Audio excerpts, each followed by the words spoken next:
Hi everyone, this is Ramalinga Prasad Kuppa. Welcome to my channel Pharma World. Today's topic is analytical method validations. For analytical method validations, the general chapter USP 1225 is very useful. USP chapter 1224 and USP chapter 1226 also have to be studied along with the USP 1225 chapter. USP 1224 deals with the transfer of analytical procedures, and this chapter deals with the recommendations for the analytical method transfer from one laboratory to the other successfully. USP 1226 deals with requirements of verification of compendial procedures. Compendial means pharmacopoeial procedures. So the knowledge is incomplete if you don't understand all the three guidelines. The ICH Q2R1 provides information on validations of analytical procedures, text, and methodology. Let us see how the characteristics of analytical method validations are addressed. There is a specific list of characteristics to establish the validated status of the analytical method. What is analytical method validation? Before that, let us understand what is validation. Validation is a documented evidence to prove that that particular activity yields the results as expected always. So analytical method validation is a documented proof to show that when adopted in the laboratory, it would give accurate results consistently again and again. So if the following list: accuracy, precision, specificity, detection limit, which is also called limit of detection, quantitation limit, which is also called as limit of quantitation, linearity, range, and robustness. So the following listed scientific characteristics are established. It is considered that the analytical method is validated and would yield expected accurate results again and again. See the list. Let us understand the importance and relevance of each characteristics in detail. Let us understand the intent of each characteristic. What is accuracy? It is the closeness of the test results obtained by the procedure to the true value. This is also termed as unbiasedness or trueness. So these two words are synonyms for true value. See this example. If the true value of SA of a substance is 99.0%, any test result obtained between 98.95% and 99.04% is considered as true value. The accuracy depends on the number of digits after the decimal points. The accuracy changes stringently 10 times for every 1 digit increase after the decimal point. Refer section 7.20 of USP general chapters, which talks about how the rounding off is done depending upon the number of digits after the decimal points. This is very useful to understand the accuracy. Let us understand what is precision. It is the degree of agreement among the individual test results when the test method is applied repeatedly. The degree of agreement expressed as a statistical evaluated parameter. The degree of agreement is expressed as standard deviation or relative standard deviation.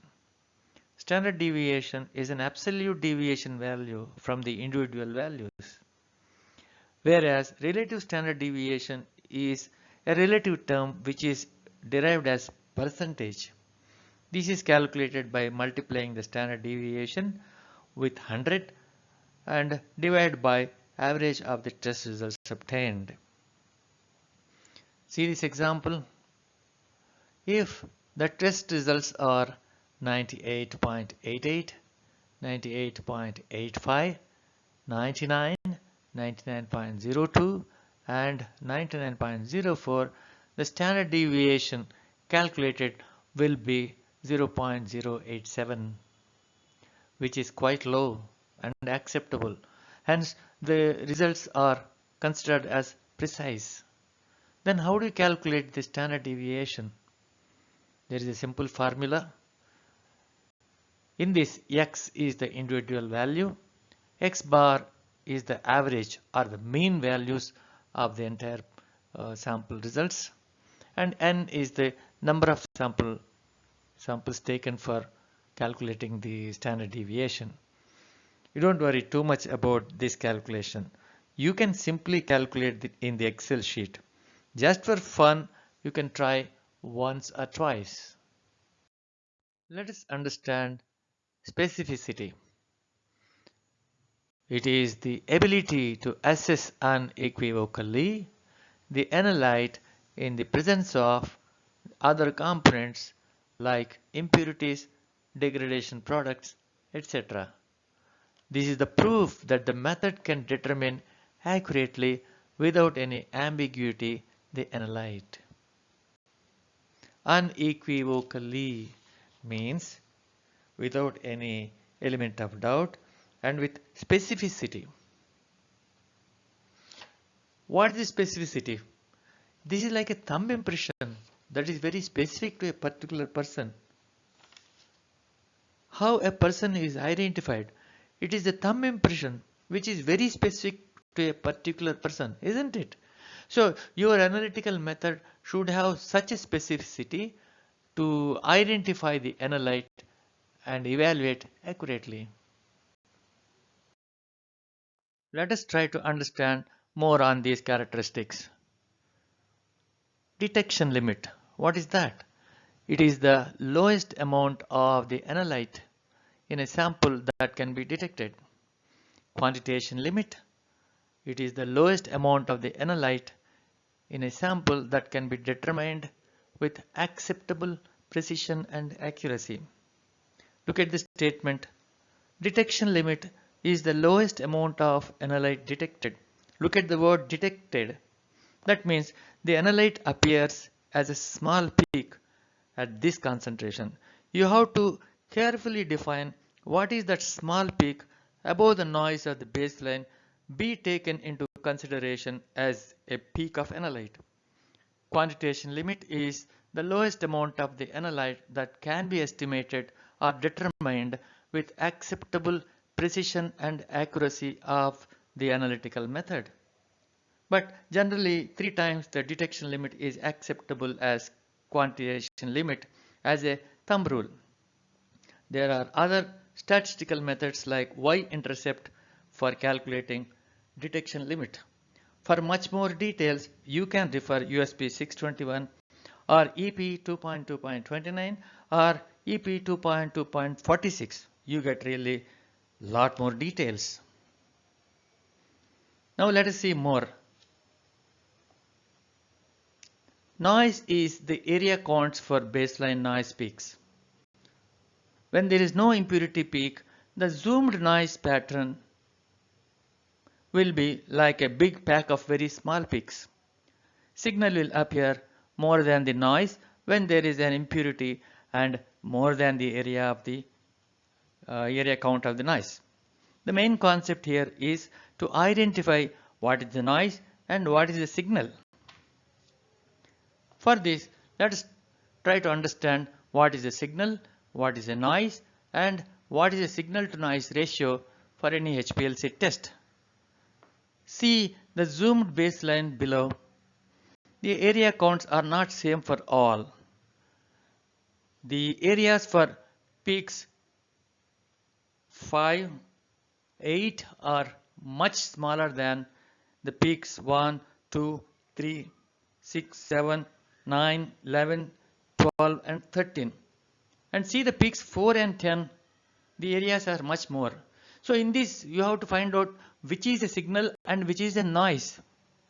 There is a methodology to establish this. USP 621 has given a diagram to understand the signal to noise ratio in more detail. When related substances test method by HPLC is done, unless accurate detection limits and quantitation limits are established, the method validation is incomplete. Characteristics for DL and QL must be addressed in such cases. Generally 1:1 or 1:3 of the signal to noise ratios are considered for detection limit. This depends on the response factors of the impurities very much.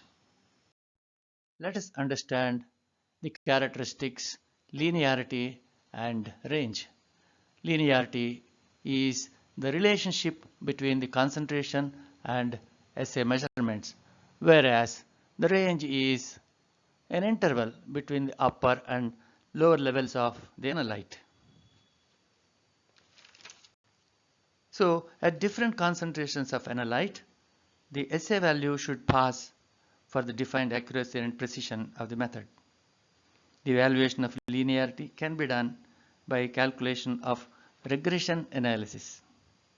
Range is another characteristic of levels of analyte, covering a suitable range up to 120% of the analyte concentration on the upper side and 70 or 80% on the lower side.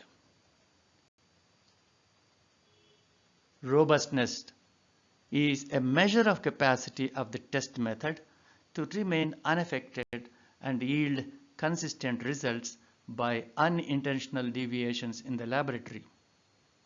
This is established by deliberately varying some parameters such as pH, mobile phase composition, different column. It should be different lot or a supplier, but not the basic requirement. That means it should be the same type of column, but it can be different lot or different supplier. The temperature, the flow rate, stability of the solutions, extraction time, if applicable, are also considered as likely variations that can occur in the laboratory every day.